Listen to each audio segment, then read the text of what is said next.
Assalamu alaikum wa rahmatullah. Our lecture today is regarding the temporomandibular joint disorder, or TMD.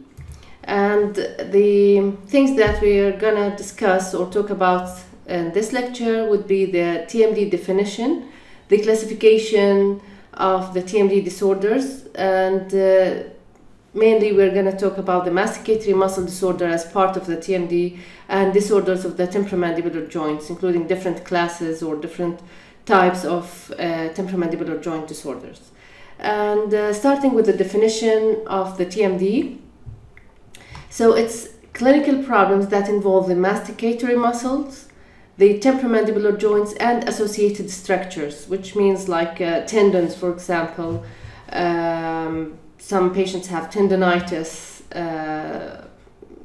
the temporal muscle tendonitis, and other structures related to either the muscle or the joints. And the TMD could involve only one part, like the masticatory musculature or the TM joint itself, and sometimes, and in most of the cases, it involves both.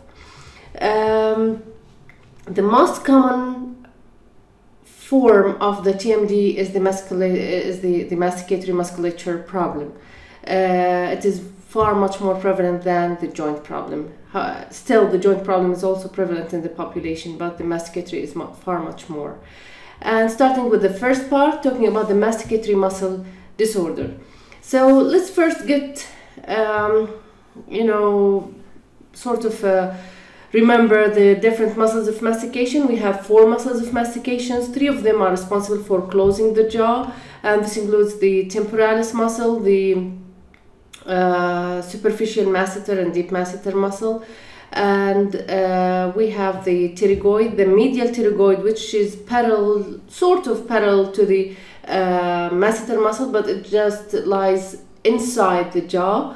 And so all of these 3 muscles are responsible for closing the jaw, while the lateral pterygoids, both the superior, as we see here, and the inferior are responsible for opening the jaw, responsible for protrusion and closure, protrusion and lateral movement. But the main function is opening the jaw. All of these masticatory muscles are supplied or innervated by the mandibular branch of the trigeminal nerve. Talking about examination, I presented during the examination to you in the clinic, and I always suggest to you do the examination in front of the patient, so you can see the reflexes of the patient, any like jumping signs or reflection of pain. So it's better to be done in front of the patient. And the common mistake most of the students do is like doing sort of a light touching of the masseter muscle, which is actually not a proper way to examine the muscle. Muscles are considered sort of a deep structure, so if you want to examine them, you need to apply very hard pressure, force equivalent to about 2 kilograms, to be able to detect or to examine the muscle properly. Examination should be bilaterally, so you examine both muscles on both sides at the same time, and you apply the adequate force. I prefer using one finger, so you can apply more force at small area, and you go all over the muscle, not just one part, like the whole muscle should be examined. I usually do a sort of a circular movement, looking for any tote band or trigger points, which is highly sensitive point for the patient, and we'll discuss it later. So we do this direct palpation examination to the masseter muscle and to the temporalis muscle. For other muscles, the medial pterygoid and the lateral pterygoid are actually hard to be palpated. The location is anatomically hard to reach, so we do sort of a functional manipulation examination. For the medial pterygoid, it is one of the closure muscles, and if the muscle is painful, the pain would increase when the muscle contracts. So you ask the patient to open the mouth and then ask him to to close while you are putting the two fingers on the lower incisors and forcing the jaw low. So this is how you do it. So with your two fingers, you ask the patient, you put the two fingers in the patient's mouth and ask him to close and resist your fingers. If this triggers pain, this means that there's a pain or problem in the medial pterygoid. The lateral pterygoid is you ask the patient to push the jaw forward while you are pushing it backward. So this would trigger pain if there's problem in the lateral pterygoids. What we do routinely in the clinic is examine the masseter and temporalis, but if the patient is coming for a TMD problem, the full examination should be done for the all masticatory muscles. What are the muscular disorders the patient might have? The first is myalgia, myofascial pain, myositis, and myospasm. So we'll talk about each disorder separately. Myalgia, it means just pain in the muscle, and this could be just a local muscle soreness, so the patient would feel the pain only in the muscle at one side. Usually it is induced by local factors like trauma, like excessive function, so after, for example, heavy chewing of gum, for example, or a stressful day and the patient has been clenching his muscles all the day long, so the patient would have soreness in the muscles of mastication. Sometimes this muscle pain is sort of a reactive or reaction to an inflammation or problem occurring somewhere adjacent to this muscle, and in most cases we see the myalgia of the masseter muscle related or induced by presence of inflammation in the jaw. This is sort of a protective mechanism. We call it protective co-contraction. So the muscles contract, trying to protect the joint from movement, sort of providing favorable conditions for the jaw or for the joint to heal. So we call this protective co-contraction. Myofascial pain is a sort, I think we have, myofascial pain is sort of a more advanced condition where we have persistent long-term pain, and the patient, there would be taut bands within the muscle. We'll see, things will come clearer in the coming slides. So let's have, this is a model regarding the masticatory muscle problem. So this is a normal muscle, an event took place, for example, it could be trauma or high filling or any event that affected the muscles of the mastication. Local muscle soreness would take place. If the event was not in the local muscle, if it is like in an adjacent structure, or if even there was at the beginning it was a local muscle soreness and it persisted for a long time, it was not treated, the patient did not provide rest for that muscle, a co-contraction of the adjacent musculature will happen and would take place. So this is sort of a more advanced.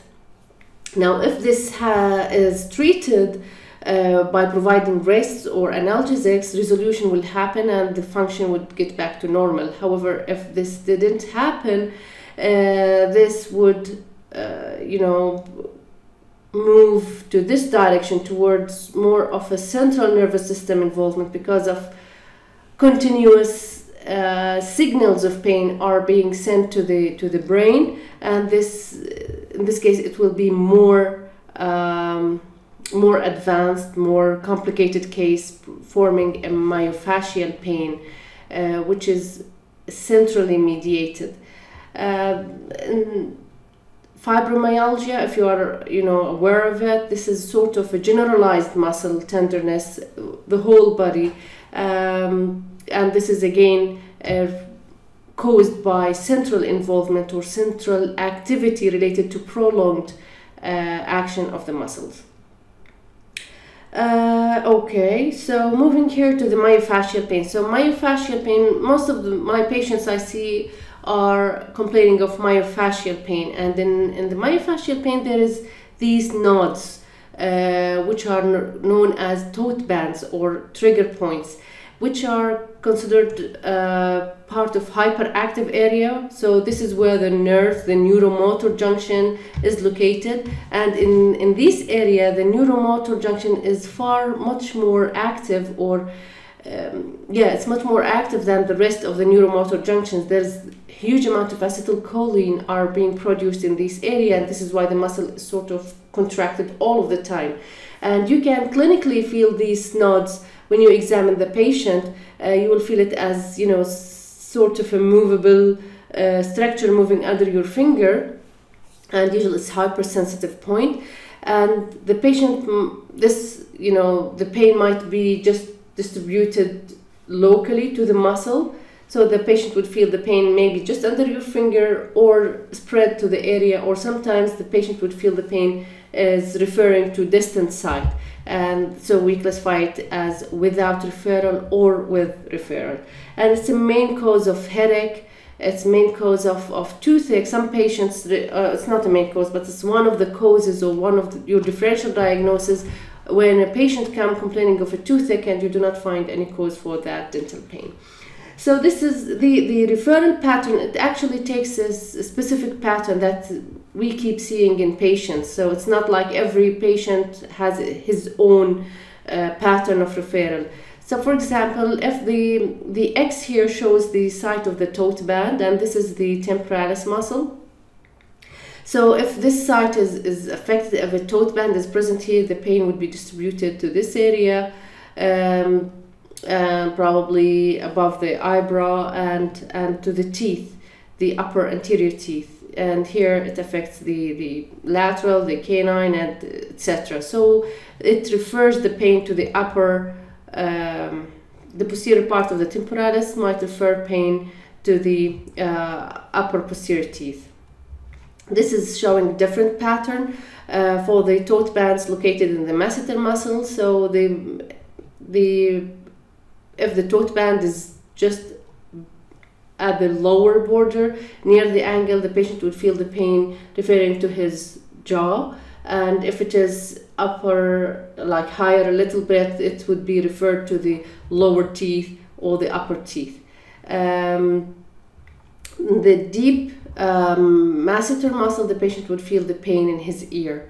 So the patient might actually see an ENT doctor because of the ear pain, and when he is examined by the ENT doctor, there's nothing. So one of the causes is either a joint problem or a tote band in the deep masseter muscle. And this is another pattern of the anterior belly of digastric. When there's a tote band here, it refers to the lower incisors, and the posterior belly of digastric, it refers to the angle of the mandibles. I've seen many patients complaining of pain in this area, just at the area of the angle of the mandible, and they've been treated by doing extraction of the third molars, just because the dentist misdiagnosed him and thought that, okay, this is here, is there a third molar? Yes, let's go on and get it extracted. So you need to be aware of this, that myofascial pain might refer pain to the teeth or different related structures. How do we treat myofascial pain? The first line of treatment is avoidance. So avoid whatever causes the problem. If the patient is a clencher, so you need to avoid clenching. If, for example, the first thing you also need to recommend a soft diet. So you need to provide rest for the muscles by reducing any functions or parafunctions is done. So soft diet during this time, no gum chewing. You know, gum chewing is the first enemy for the muscles and the jaw. So no nuts, no hard food structures, and definitely no clenching, which most of us do during the day. It doesn't need to be during the night. Doesn't need to be like paroxysm or problem, just nocturnal paroxysm. It might be just clenching during the day. This might be, one of the main causes of muscular and also TM joint problems. So this is the first line of treatment. We call this avoidance therapy. The second is physical therapy, and we do this after a couple of days when the muscle is sort of got rest. and we try now to strengthen this muscle by providing several exercises, loading exercises, which means like trying to strengthen the medial pterygoid muscles by providing resistance against lateral and against opening and closing. So this would provide exercises to the muscle. Doing massage to the muscles, to the involved muscles, it would be also helpful, because this would increase the blood supply to the muscles and would help the muscles to get rid of the metabolites which caused its contraction in the first place. So doing massaging is very important. The third therapy is called thermal therapy, and the aim of this therapy is to increase the blood supply to the muscle by either applying heat packs, which would induce vasodilation, and this would increase the blood flow to the area, or cold packs, because of the cold stimulus to the skin and to the muscles, the reaction of the blood vessels is to dilate, to try to warm up this area. So in both scenarios there is vasodilation and increase in the blood flow. So you can ask the patient wherever he prefers, heat or cold packs. Both of them are effective. And if all of these measures were not efficient or were not adequate to resolve the problem, we do trigger point injection. And in trigger point injection, we try to locate the area of the hyperactive muscle, which is highly sensitive and extremely painful for the patient. And we injected with lidocaine without epinephrine. The main action is not for the lidocaine, is not for the anesthetic. We add the anesthetic just to reduce the discomfort of the injection, but we do what is called needling, which means that we inject the needle at different directions, trying to create sort of a microtrauma that would also increase the blood flow to the area and help the muscle to relax. So these are the treatment options we provide for myofascial pain or myalgia: avoidance therapy, physical therapy, thermal therapy, and trigger point injections. The third condition that might affect the muscle is myositis, and as the name implies, myositis means inflammation of the muscle, and this could result from usually the most common cause is anesthetic injections, injecting the muscles. So it's very common complication when when you do like ID block or do long buccal nerve injection, and you traumatize the masseter muscle. So this would induce inflammation of the muscle, and as any sign of inflammation, there is redness, swelling, and the muscle become extremely painful, and it will contract as a response to this inflammation. How to manage it? You need to, as you treat any inflammation, you need to prescribe NSAIDs. So non-steroidal anti-inflammatory drugs would reduce the inflammation. If the inflammation of the muscle is secondary to dental infection located in the area, you need to deal with this infection and prescribe antibiotics. Provide rest for the muscle, so avoidance therapy. You might use cold packs, as it would reduce the swelling and the inflammation in the area. And definitely you should not do trigger point injections, because the muscle is inflamed, and doing trigger point injection would exacerbate and make it worse, would exacerbate the problem.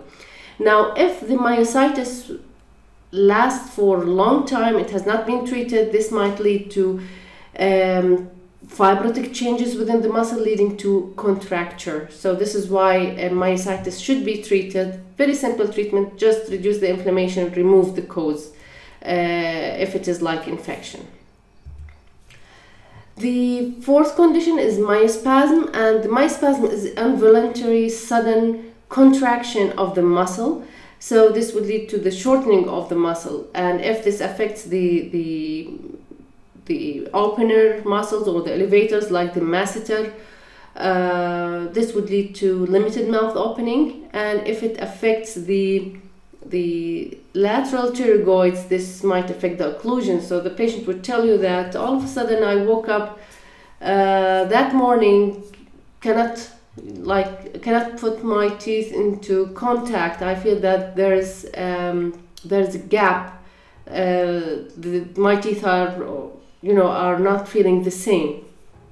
So when you examine it, you would notice, as you see here, you would notice that, well, there's no contact in these teeth, so usually it is one of the lateral pterygoids that it's affected. So you can imagine these are the lateral pterygoids. So this, if it is contracted, if there's myspasm in this lateral pterygoid, it will pull